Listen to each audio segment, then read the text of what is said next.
This is the next part of the series of how to achieve high performance. Today we're talking about the winner's mindset. So everybody talks about winner's mindset all the time. They're like, oh, I want to have a winner's mindset. Winners only win.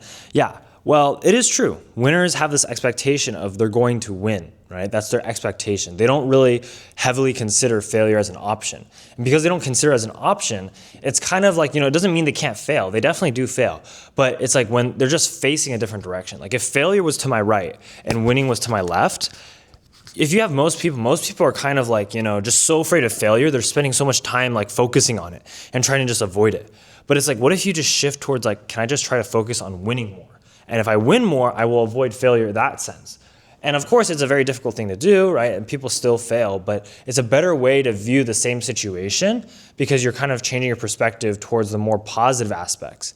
Now, I'm gonna be very clear that winners, they don't really compromise in a lot of sense because they expect to win. They understand and know what it takes to win. They understand the relentless drive they have to have, the relentless work ethic, the relentless just hours and hours they have to put in beyond what other people would do because they classify themselves as a winner. So you can't just take the winner's mindset, all the good parts without the work. You have to do the work too. And that's really why true winners expect to win, because they see the winning side and they know they've put in so much work behind it that it makes them very favored to win.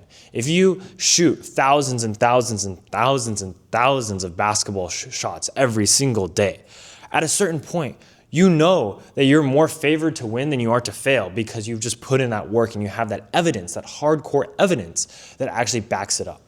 But a lot of people today just want us to be like, oh, I have a winner's mindset, winners only win, and then they don't do any work, and then they fail. Well, of course you're gonna fail if you don't do work.